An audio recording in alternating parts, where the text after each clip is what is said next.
우리 자리에 일어나셔서 묵상기도 드림으로 주일 일부 예배 하나님께 올려드리겠습니다. 묵상기도 드리겠습니다.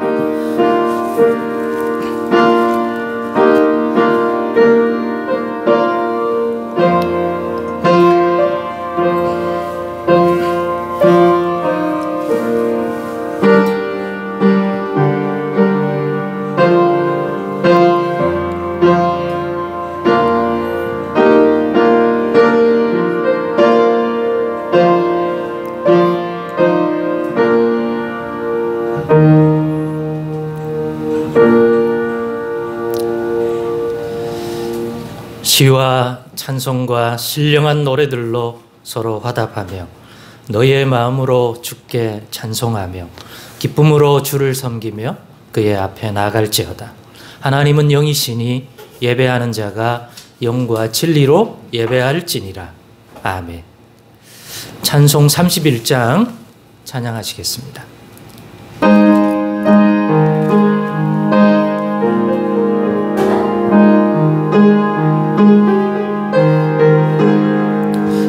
찬양하라 복되신 구세주 예수, 백성들아 사랑을 전하세. 경배하라 하늘의 천군과 천사, 주님 앞에 영광을 돌리세. 목자같이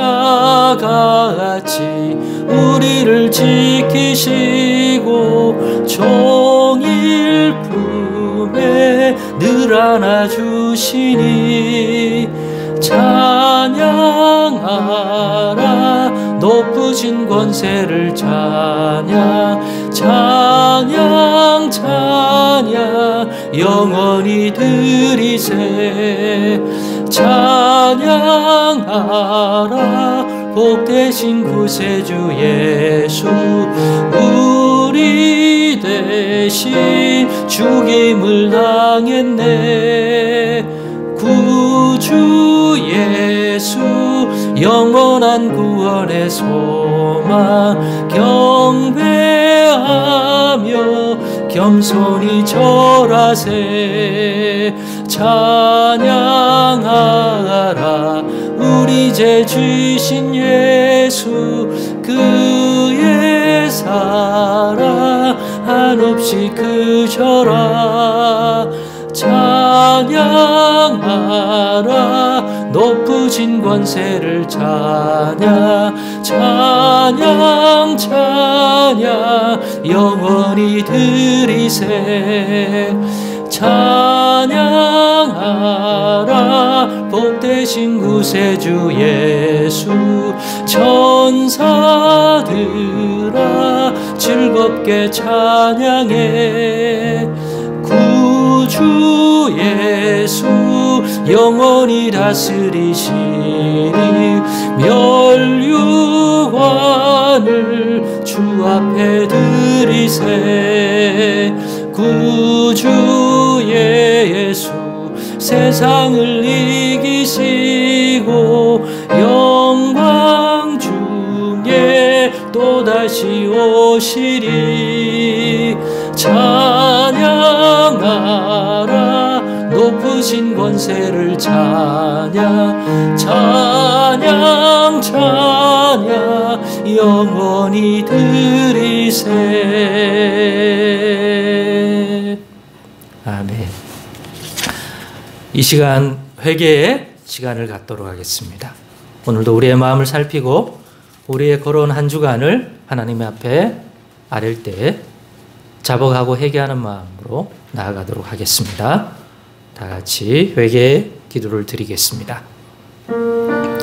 고맙고 감사하신 아버지 하나님이시여, 오늘도 오직 구주 예수의 은혜를 믿고 또 그 이름을 힘입어 나아가며 오늘도 우리를 살필 때 주여 우리의 마음이 주의 은혜 아래 있게 하시며 믿음의 마음에서 떨어지지 않도록 주여 우리 믿음을 도와주시옵소서. 오늘도 이 시간 하나님께 받을 만한 우리의 예배되기를 소망하며 나아갈 때 오늘도 우리의 마음에 하나님 아버지 허물 있고 죄 있고 연약한 지점이 있는 줄 알아 또한 우리의 한 주의 모습들을 아렵니다. 죄를 자복하고 허물을 아릴 때 오늘도 주의 흘리신 보혈로 씻겨주시는 믿고 나아갈 때 정결한 마음 주시고 굳은 마음 자해 주셔서 그리스도의 은혜를 우리에게 내리시사 새롭게 하여 주시길 원합니다. 하나님, 애통하는 마음 주셔서 죄로부터 돌이키게 하시고 믿음과 약속의 말씀 다시 깨닫게 하셔서 붙들게 하옵시며 하나님 성령으로 인도해 주셔서 아버지여 온전케 해주시기를 간절히 바라곤 합니다. 주님이여 주님이여 은혜 없이 살 수 없는 줄 믿고 나왔습니다. 새롭게 해주시고 강건케 하시고 믿음과 진리와 성령의 충만함으로 붙들어 주셔서 다시 하나님 나라 바라보게 하시고 그의 뜻과 그의 말씀을 붙들고 아버지여 순종하며 살아가는 복과 생명을 누리게 하옵소서. 오늘도 예배하는 우리의 중심을 받아주시옵소서. 은혜 베풀어 주시고 끝까지 붙들어 주옵소서. 주님을 의지합니다.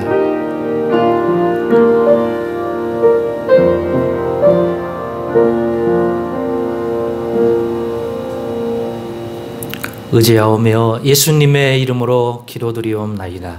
아멘. 사도신경으로 신앙 고백 드리겠습니다.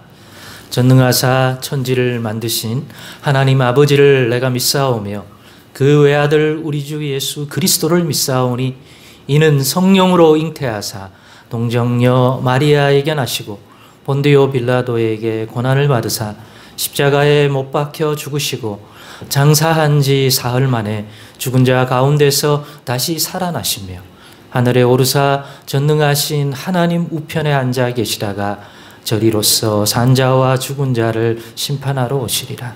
성령을 믿사오며 거룩한 공예와 성도가 서로 교통하는 것과 죄를 사하여 주시는 것과 몸이 다시 사는 것과 영원히 사는 것을 믿사옵나이다. 아멘.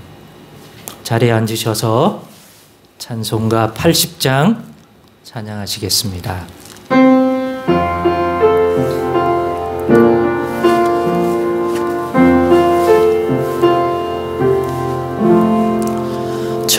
천지에 있는 이름 중 귀하고 높은 이름 주 나시기 전 지으신 구주의 이름 예수 주 앞에 내가 엎드려 그 이름 찬송함은 내 귀에 들린 말씀 중 귀하신 이름 예수 주 십자가에 달릴 때 명패에 쓰인 대로 저 유대인의 왕이요 곧 우리 왕이시라 주 앞에 내가 엎드려 그 이름 찬송함은 내 귀에 들린 말씀 중 귀하신 이름 예수 지금도 살아 계셔서 언제나 하시는 일 나 같은 죄인 부르사 참 소망 주시도다 주 앞에 내가 엎드려 그 이름 찬송함은 내 귀에 들린 말씀 중 귀하신 이름 예수 주 예수께서 영원히 어제나 오늘이나 그 이름으로 우리의 참 복을 내리신다 주 앞에 내가 엎드려 그 이름 찬송함은 내 귀에 들린 말씀 중 귀하신 이름 예수. 아멘.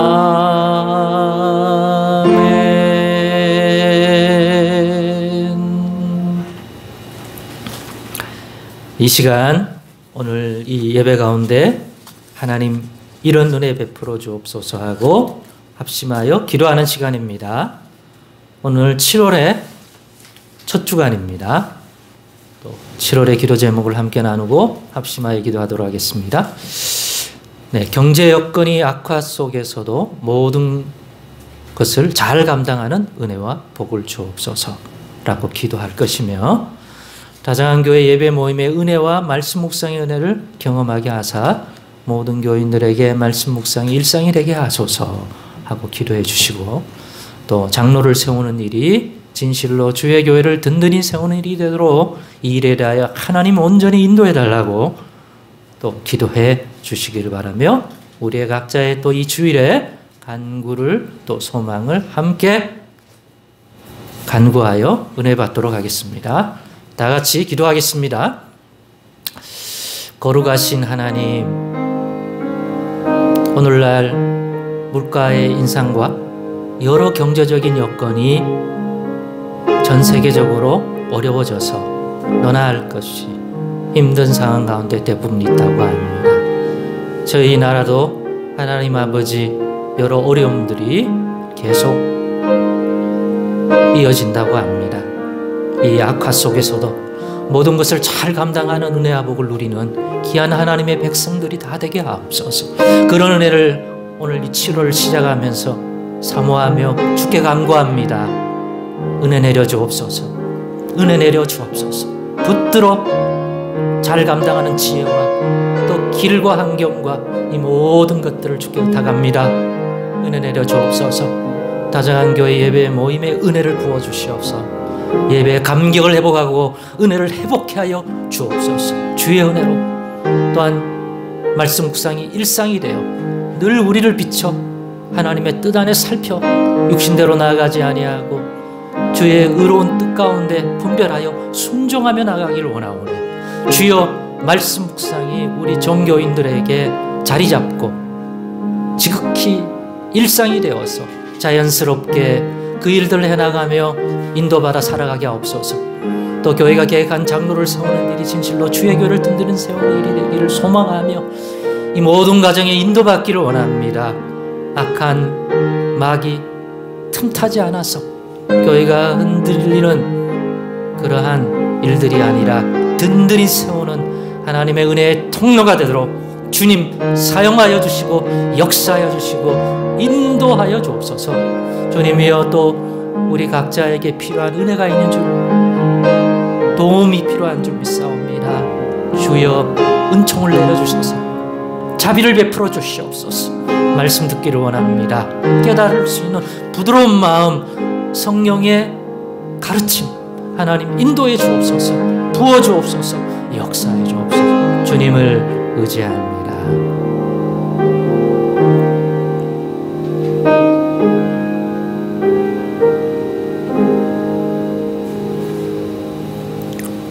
거룩하신 하나님 아버지, 오늘도 우리가 우리 각자의 소망과 함께 우리 모두의 공동의 기도 제목을 가지고 이 7월에 이런 은혜 내려달라고 하나님 앞에 간절히 사모하며 기도하였사오니 주의 이름으로 받아주시고 응답하사 하나님을 찬양하게 하시고 영광 돌리게 해 주옵소서.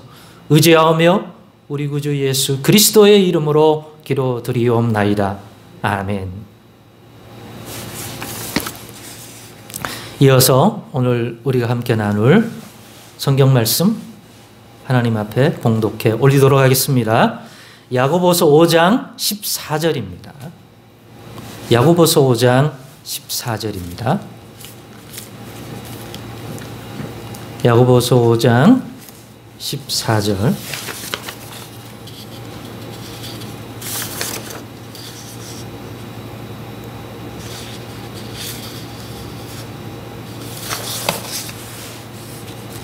다 함께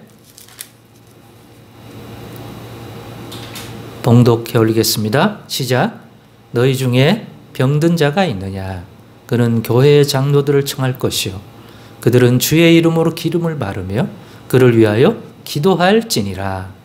아멘. 오늘은 교회의 장로란이라는 제목으로 말씀을 전하겠습니다. 모두들 잘 아시겠지만 오늘 저희 교회는 상반기를 결산하고 하반기를 살피는 공동의회가 있습니다.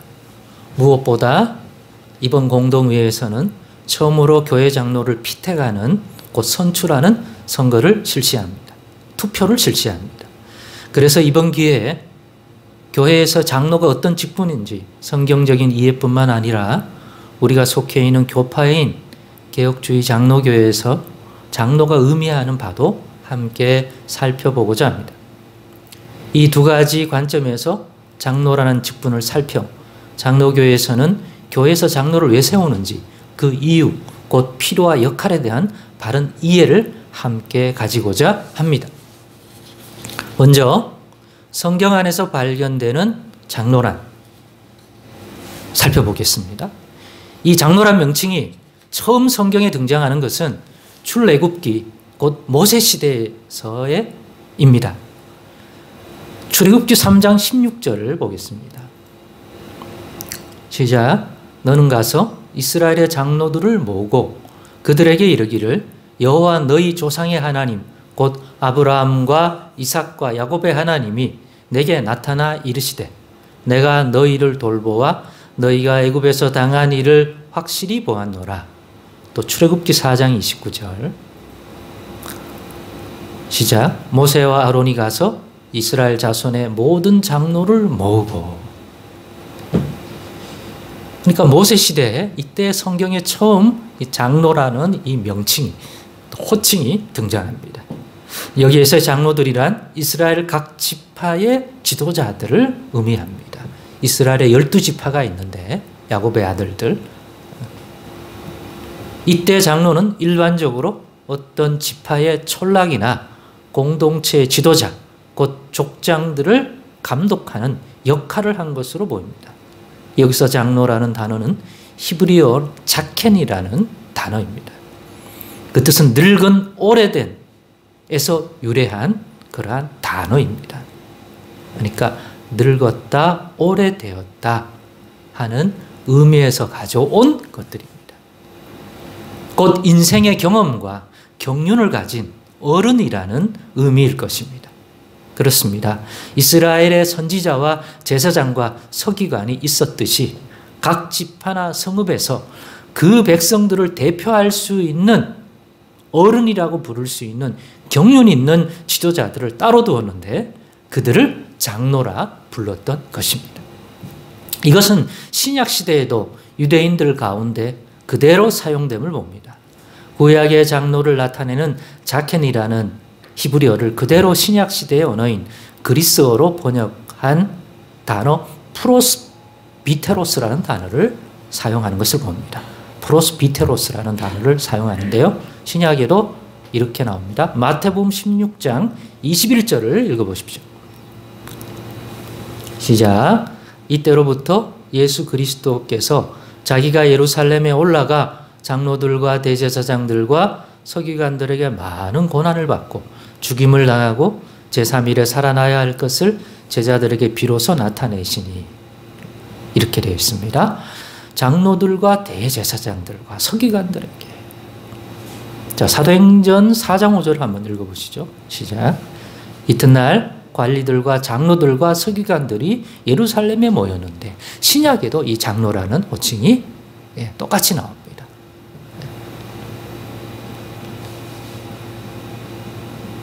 그런데 이스라엘의 장로를 나타내는 이 단어 또는 용어가 신약시대의 초대교회 안에서도 그대로 사용되는 것을 보게 됩니다. 그러니까 신구약 시대에 이스라엘의 장로로 사용되고 또 그 말은 유대인들의 장로의 개념으로 사용됩니다. 그런데 그게 신약의 그리스도께서 세우신 교회 안에서도 이 명칭이 사용된다는 것을 알게 됩니다. 사도행전 14장 23절을 읽어보십시오. 시작. 각 교회에서 장로들을 택하여 금식 기도하며 그들이 믿는 주께 그들을 위탁하고, 그 다음에 사도행전 15장 2절입니다. 시작. 바울 및 바나바와 그들 사이에 적지 아니한 다툼과 변론이 일어난지라 형제들이 이 문제에 대하여 바울과 바나바 및 그 중에 몇 사람을 예루살렘에 있는 사도와 장로들에게 보내기로 작정하니라. 여기도 보면 나오지 않습니까? 그죠? 예. 사도와 장로들에게. 이스라엘과 유대인의 장로는 서기관, 대제사장 이런 것과 묶여서, 하지만 교회에서는 사도들과 묶여서 사도와 또 장로들, 이렇게. 사도행전 15장 4절 읽어보십시오. 시작. 예루살렘에 이르러 교회와 사도와 장로들에게 영접을 받고 하나님이 자기들과 함께 계셔 행하신 모든 일을 말하매. 사도행전 15장 6절입니다. 사도와 장로들이 이 일을 의논하러 모여. 그렇습니다. 교회 공동체 안에 이스라엘의 장로를 나타낼 때 쓰던 단어를 그대로 교회 안에서 사용했던 것입니다. 똑같은 단어를 사용한 것을 보면 그 의미도 유사한 것으로 보입니다. 그래서 영어로 번역할 때 모두 엘더라고 번역합니다. 엘더. 나이가 든. 연소한이 아닌, 그죠? 예. 연로한. 어른. 이런 의미의 엘더라는 단어로 똑같이 번역한 것을 알 수 있습니다. 그렇습니다. 장로라는 단어가 가진 그 본질적인 의미를 그대로 교회에서도 반영하여 둔 것입니다. 즉, 교회의 사도와는 구별되는 존재 또는 직분으로 교회 성도 또는 교인들을 대표할 수 있는 경륜 있는 어른 또는 지도자로서 장로를 두었던 것입니다. 그러므로 성경 안에서 사용되는 장로는 크게 이 두 가지로 구분할 줄 알아야 됩니다. 이스라엘 또는 유대인의 장로와 교회 안의 장로로 구분되어야 하고, 이스라엘과 유대인의 장로는 유대인의 각 지파라든가 이스라엘의 지파나 이스라엘과 유대인들이 모여있는 그 성읍, 마을의 그 주민이나 그 지파를 대표하는 대표성을 지니는 그러한 어른들 중에서 세웠던 것으로 보이고, 교회는 또 교인들을 사도들과 구분되게, 그죠? 사도나 아니면 어떤 성경 교사나 목사들과 구분되게 교인들을 대표하는 경륜 있는 그러한 경험이 많이 있고 모든 것에 모범이 되는 그러한 교인을 대표할 수 있는 성숙한 어른들 중에서 장로라고 하는, 그래서 교인들을 대표하게 한 직분이 장로다, 이렇게 이해하면 되겠습니다. 이해가 됐죠? 그래서 성경 안에는 이 두 개의 장로가 있다. 교회 안에 교인들을 대표하는 경륜 있는 어른 장로, 세운 장로, 그리고 구약의 이스라엘과 유대인 가운데 그들을 대표하는 또 그들의 마을, 그죠? 그들의 지파를 대표하는 그러한 경륜 있는 어른을 세웠다, 했다는 거죠. 네. 잠깐만요.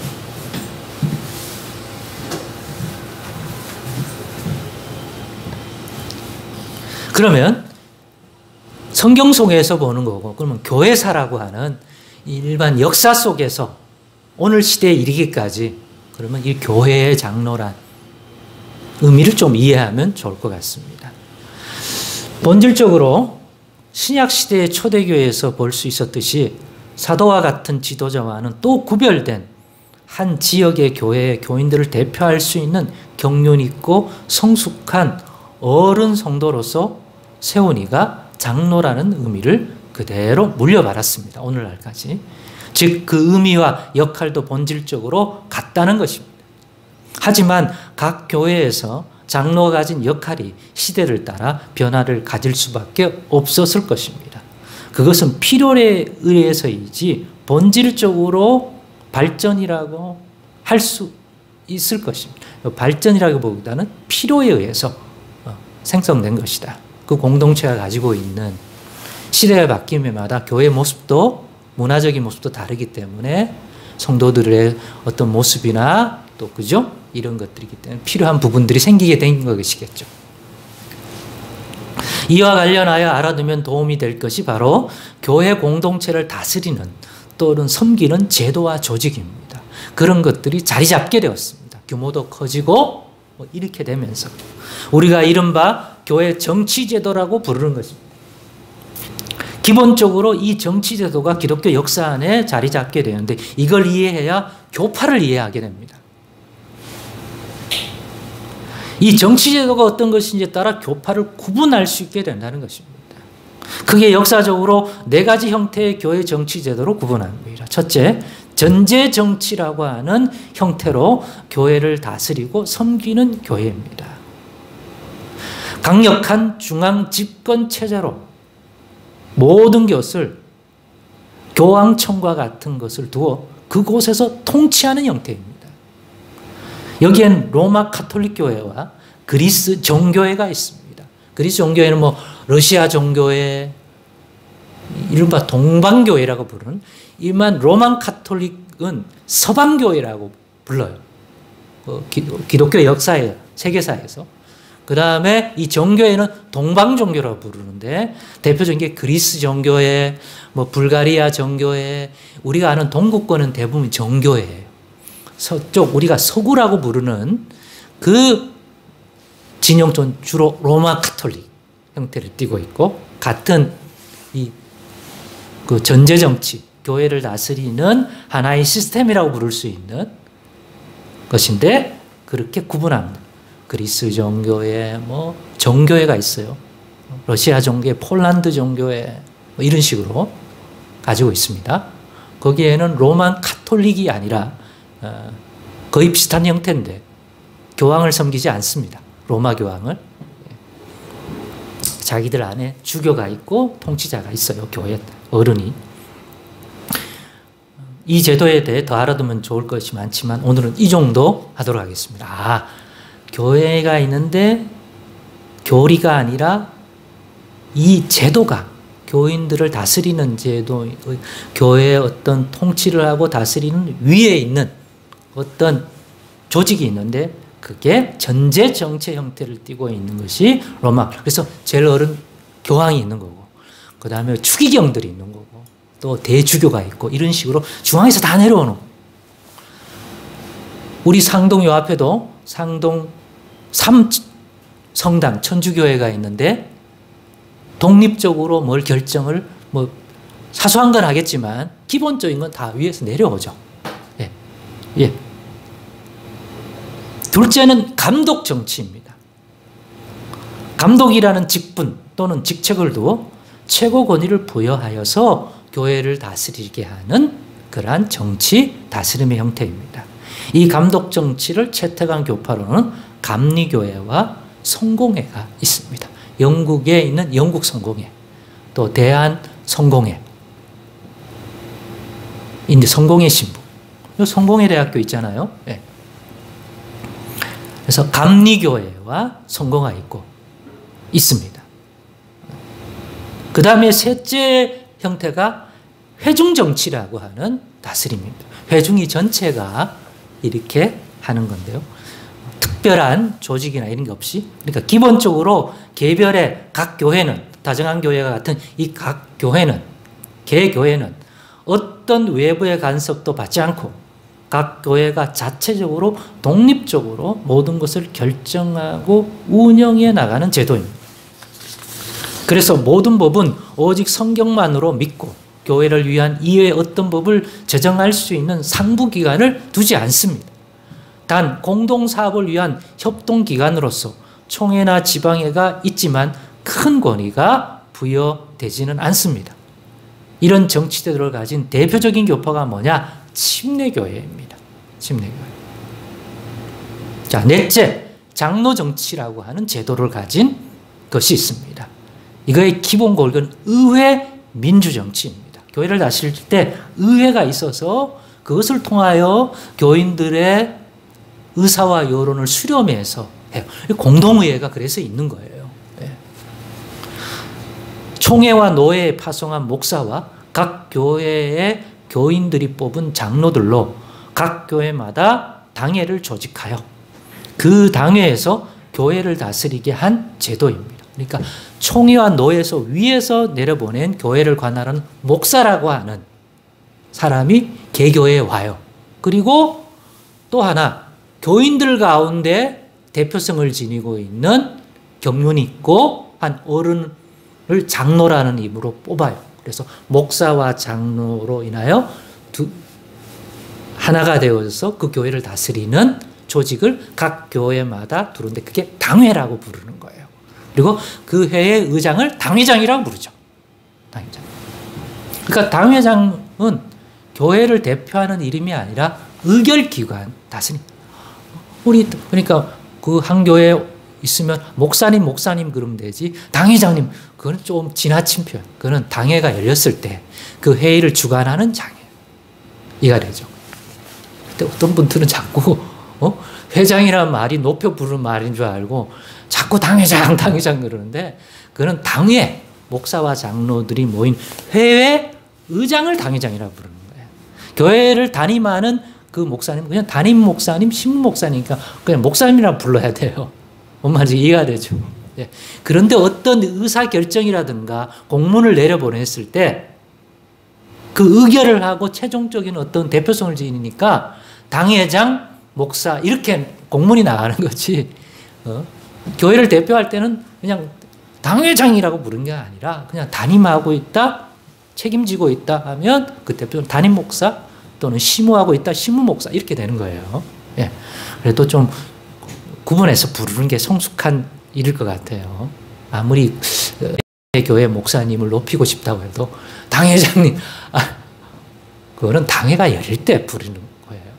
일반 교인들이 굳이 당회장이라고 부를 이유가 없어요. 예.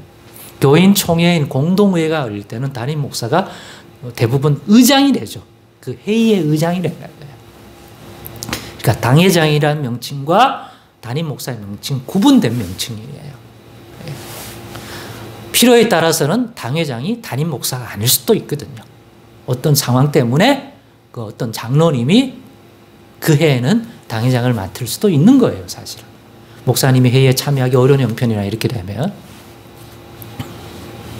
뭔 큰 관직이 아니라고요. 네, 관직이 아니라. 네. 그러니 중요한 사항은 전 교인으로 구성된 공동의회 혹은 교인의 총회를 거쳐야 하므로 민주적 의회 정치라고 하는 것입니다. 그리고 두 종류의 장로를 둡니다. 그러니까 일종의 우리나라도 의회 정치를 두는데 의회가 있잖아요. 그죠?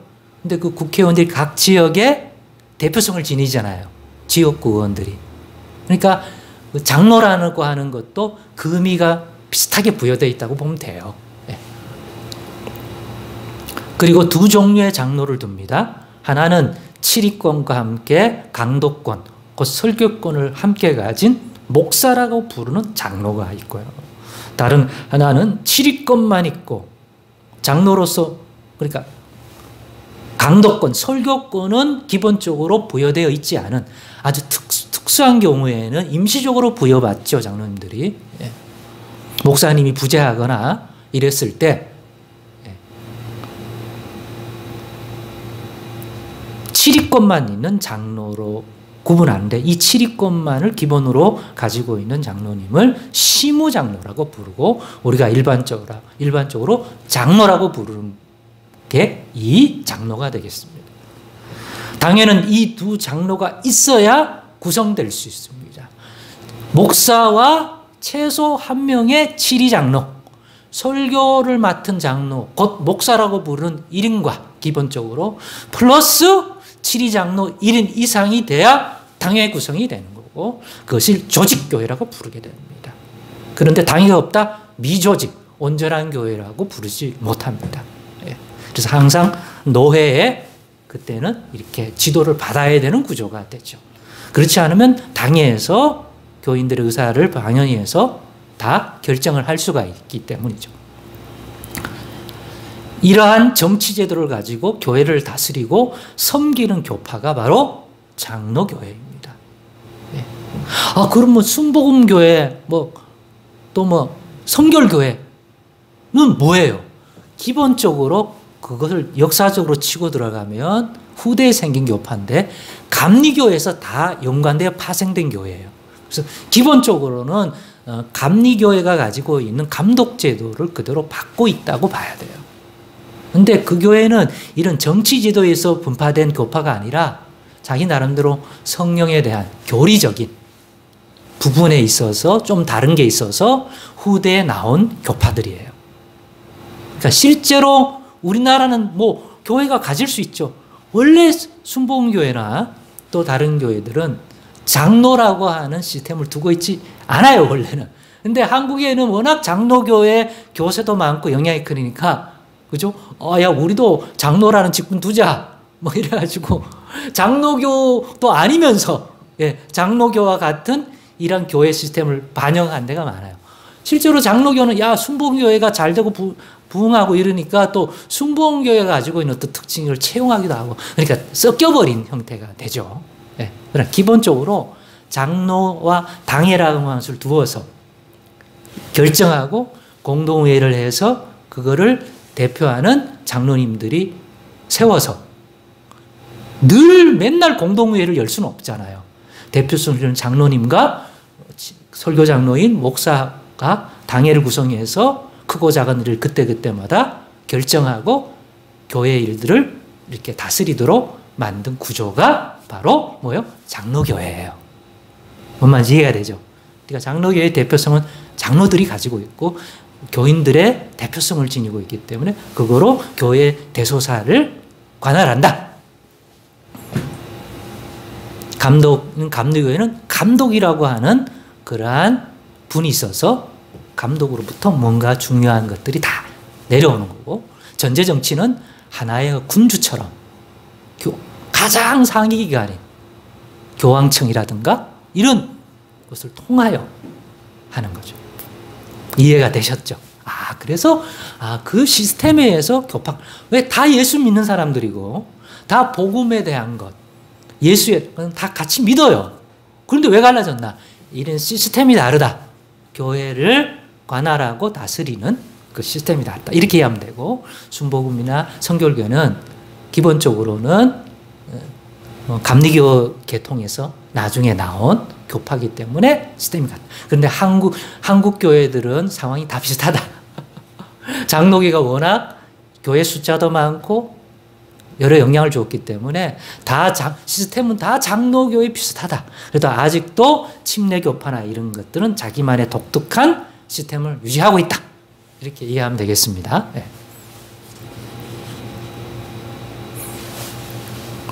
우리 다정한 교회가 바로 이런 정치제도를 가지고 교회를 섬기는 장로교회에 속한 교회라는 것이죠. 그래서 우리 교회가 소속된 여러 장로교회 총회가 있는데 그 중에서 대한예수교회 장로회 합동이라고 따로 구분해 부르는 총회에 소속되어 있고, 그 밑에 이런 교회로 대표적인 이 합동총회의 대표성을 기르는 교회가 저기 서초동에 있는 사랑의 교회, 오정동 서초동이 아니고 교대, 그리고 분당 우리 교회, 이재명의 후보인가 이제 국회의원이 다녔는지 안 다녔는지 잘 모르고 논란에 되었던 그 이찬수 목사님이 이렇게 목회하는 분당 우리 교회 정도가 이 수도권에서 우리 그 장로교회, 우리 교회가 소속되어 있는 교회에서 대표하는 이름이 있는 교회입니다.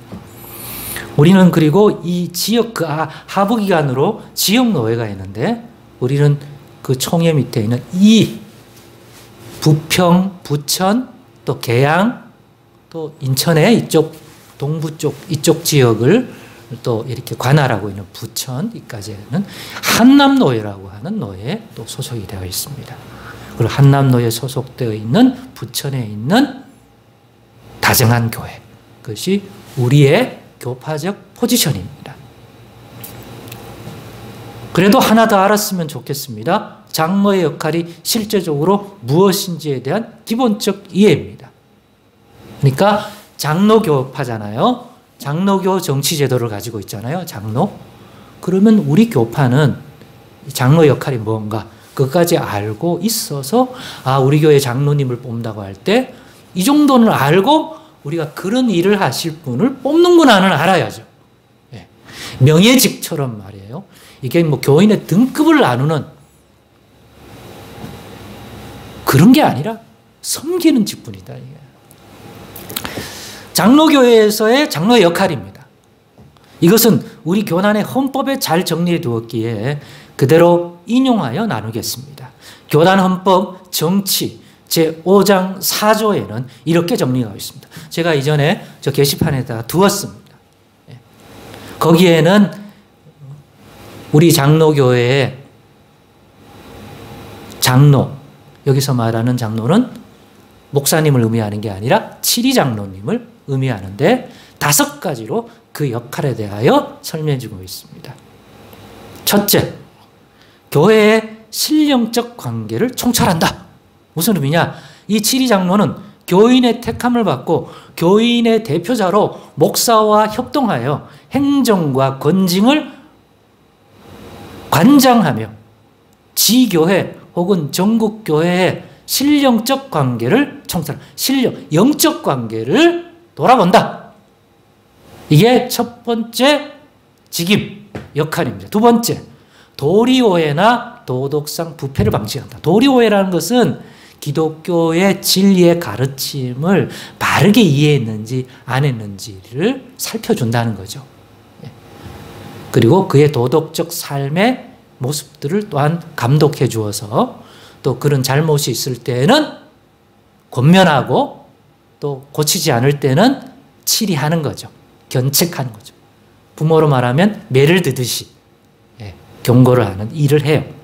주께 부탁받은 양떼들을 기독교의 진리에 대하여 바르게 이해하고 있는지 또 그들이 합당한 거룩한 삶을 살고 있는지 아닌지를 살펴주는 일을 하고 그렇지 못할 경우 당회로나 개인으로 선히 권면하되 회개하지 아니하는 자가 있을 때는 당회에 보고하여 합당한 조치를 취하게 하고 만약 말을 도저히 듣지 않고 교회의 거룩함을 해치는 묵은 누룩처럼 그렇게 행동한다? 그럴 때는 사도 바울이 쫓아내라고 한 것처럼 교회도 그렇게 출교 또는 제명의 절차를 할 수 있습니다.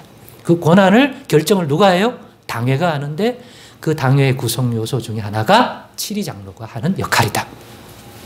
셋째, 교우를 신방하되 위로 교훈 간호한다.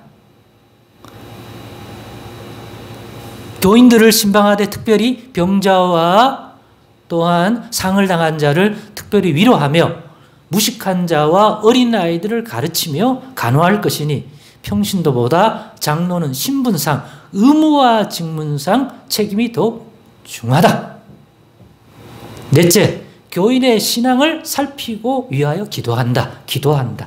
장로는 교인과 함께 기도하며 위하여 기도하고 교인 중에 설교를 받은 결과를 살펴서 목사의 그 주일의 설교나 가르침을 잘 받아들이고 이해하고 삶에 잘 순종하려고 하는지 아닌지 아니면 그런 것을 하려면 어려움을 겪고 있다면 그것이 무엇인지를 잘 살펴서 그죠? 예.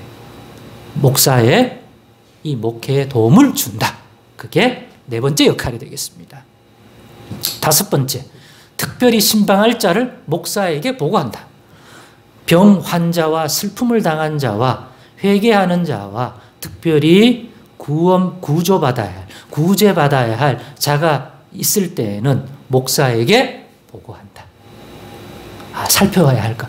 요즘 어려움 당하고 있는데 기도하거나 위로하거나 또 필요하다면 어떤 물질적인 도움을 줘야 할 필요가 있을 것 같습니다 하면 그것을 목사에게 보고하고 목사는 그 당회를 열어서 어떻게 도울까를 결정하게 되고 그렇게 돕는 거죠. 그리고 나중에 공동의회 때 이러한 것들에 대한 걸 보고하고 교인들의 도움을 구하고 그렇게 해서 교회를 다스리는 구조가 장로교회예요. 네. 이해가 되셨죠? 그런 역할의 중심부에 누가 있습니까? 목사님이 있고 한편에는 치리장로들이 있는 거예요. 오늘 우리 본문이 잘 보여주죠. 야고보 5장 14절에 너희 중에 병든 자가 있느냐? 그는 교회의 장로들을 청할 것이요. 그 장로들은 주의 이름으로 기름을 바르며 그를 위하여 기도할지니라. 그 당시는 또 구약도 보면 기름을 바르는 행위가 일종의 하나님이 그에게 안수하여 그의 병을 치료해달라는 하나의 행위예요.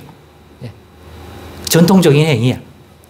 그러니까 우리는 기름까지 바를 필요는 없지만 우리도 안수 기도를 한다든지 또 해서 하나님이 이 사람의 형편을 살펴주옵소서 하고 기도하는 역할. 그걸 사용하여 하나님이 사용하신 거예요. 그걸 아무나 시키지 않고, 그죠? 이런 경륜이 있는 교회 어른들로 세운 자들을 통해서 그것을 하도록 이미 초대교회 때부터 그런 장로라고 하는 존재들이 있었다 하는 것들을 우리 본문, 그죠? 야고보서를 보니까 있잖아요. 그죠? 예. 교회에서 장로가 일반 사회의 이스라엘 유대인의 장로와의 차이죠. 예. 결론을 맺읍시다. 그래서 예배 후에 공동의회를 열어서 이 치리권을 가진 장로, 곧 시무장로를 세우기 위해 먼저 그 대상자를 선출해야 되기 때문에, 즉 피택해야 하기에 피택 선거를 하게 된 것입니다. 이렇게 해서 피택된 교인을 피택장로라 부르게 되고, 소정의 남은 절차를 마치면, 남은 절차라고 하는 것은 이제 장로님이 갖춰야 할 지적인 또 부분들이 있어요. 교단의 정치에 대한 교단 헌법을 알아야 하고, 또 일반 상식이 있는지, 장로고시라는 게 노예에서 실시가 돼요. 기본적 소양을 가지고 있는지를 일종의 테스트를 하는 거예요. 성경에 관한 것들을 잘 아는지 성경 시험을 봅니다. 그리고 일반 사회 속에서도 경륜이 있는지 일반 상식 봅니다. 일반 상식은 두 가지 상식으로 또 나눠져요. 교회 상식, 그리고 일반 사회 상식. 그 다음에 교단 헌법. 교단에서 정한 헌법을 알아야 거기에 맞춰서 교회를 치리할 수 있기 때문에 교회가 정한 그 헌법적 규칙들을 또 잘 이해하고 있는지 그거를 공부해서 하도록 합니다. 이러한 내용들을 잘 또 이번 기회에 공부할 수 있도록 하는 기간을 두고 그것들을 또 어느 기간이 지나면 신청하면 장로고시를 보게 합니다. 거기서 60점 이상을 각각마다 넘어야 최종적으로 목사 장로고시를 통과하게 되고, 그것이 통과되면 교회와 노회가 일정을 잡아서 실제로 장로님을 기름 부어 세우는 안수식을 그 교회에서 행하도록 절차를 밟습니다. 그게 물리적인 기간이 있습니다. 오늘 하고 싶으니까 오늘 해줘. 안 됩니다. 어떤 충분히 숙련돼야 될 기간을 둡니다. 만약 우리 교회 같은 경우에도 만약 오늘 피택하면 올해 장로로 기름 부어 안수하기는 어렵습니다. 물리적으로. 제 생각에는 내년으로 넘어가야지 않을까 생각합니다. 왜? 고시도 봐야 되고 하기 때문에. 장로교이기 때문에 장로교회 또 위에서 하는 것들이 있기 때문에 우리가 교인들이 해야 될 부분이 있고, 이 두 가지가 다 조화를 이루도록 되어 있습니다. 이 정도는, 그래서 그 모종 소정의 절차를 다 밟게 되면 비로소 시무장로가 됩니다. 피택되면 오늘은 피택 장로님이 생기지만 실제 실무에 권위가 부여되어서 실제적으로 치리하는 일이나 교회 실무는 그때가 되어서 시무장로로 위임이 됩니다. 그러면 정년이 있는데 제가 알기로는 70세가 장로님의 시무전, 지금 현재 바뀌지 않는 한 현 교단헌법에 70세, 우리 교회가 우리 교단에 소속되어 있는 한 지켜야 합니다.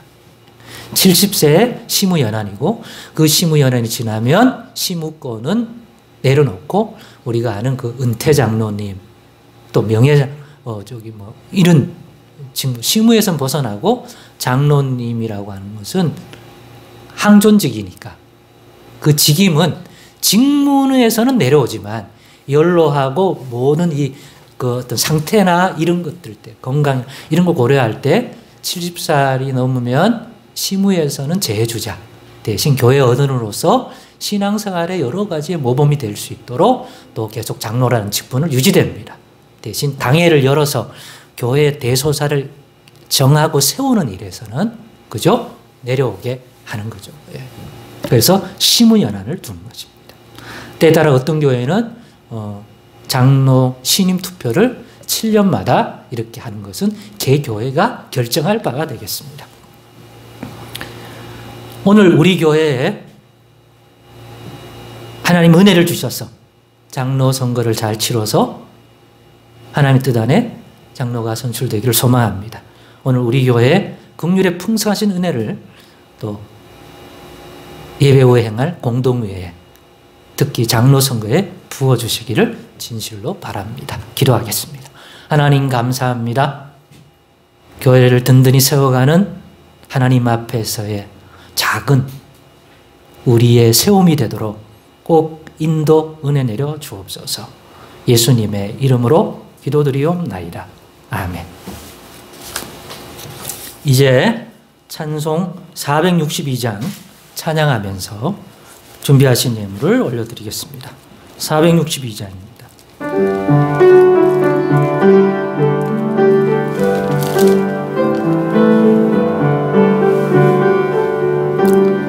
생명 진리 은혜 되신 영원하신 구세주, 사람 되사 모든 인류 구원하여 주시니, 영광 중에 계신 주님 크신 은혜 베푸사 사랑으로 채우시고 우리 고쳐주소서. 남 섬기며 사신 주님 우리들도 본받고 이웃 사랑 나누면서 살아가게 하소서. 온 세상의 금은 보아 모두 주의 것이니, 책임 맡은 일꾼으로 충성하게 하소서. 아멘. 헌금 위에 기도하겠습니다. 하나님 아버지, 오늘도 준비한 예물을 7월의 첫 주간에 드립니다. 받아주시고 또 2주간 살아갈 때, 이 월을 살아갈 때 우리가 합심하여 기도한 그 기도의 제목대로 역사하여 주셔서 복되게 하시고 하나님께 영광 돌릴 만한 그러한 영광이 깃들기를 원합니다. 열매 맺기를 원합니다. 복 내려 주옵소서. 예수님의 이름으로 기도드리옵나이다. 아멘. 광고 말씀을 드리도록 하겠습니다. 예배 후에 이어서 7월 성찬식 있겠습니다. 기억해 주시고요. 또 공동의회를 열어서 피택 장로님을 세우게 되면 설교 때 말했던 그런 과정들을 통해서 또 온전히 세워야 하기 때문에 계속해서 기도해 주셔서 이 일로 인하여 교회가 든든히 서가는 하나님의 은혜의 통로가 되도록 여러분 계속 기도해 주시기 바랍니다. 김세목 선교사 뉴질랜드 새 소식과 기도 제목 보내오셨습니다. 꼭 한 번쯤 살피고 읽으면서 마음으로 꼭 기도해 주시는 것, 우리도 충성되게 제발 이런 걸 가벼이 여기지 말고 해나가는 교회가 되었으면 좋겠습니다. 성경 지식을 깊이 하는 것도 중요하지만 하나님은 이 모든 것을 살피시는 분이니까 꼭 기억해 주시길 바랍니다. 나머지는 주보나 카톡 광고로 다시 한번 확인해 주시기를 바랍니다. 이제 자리에 일어나시겠습니다. 344장 패송 드리고 1절로 패송 드리고 축도로 예배를 폐하겠습니다. 344장입니다.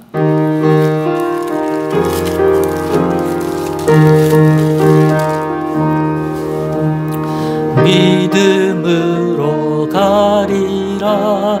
주님 가신 고난의 길, 주님 말씀 붙잡고 승리하며 살아가리.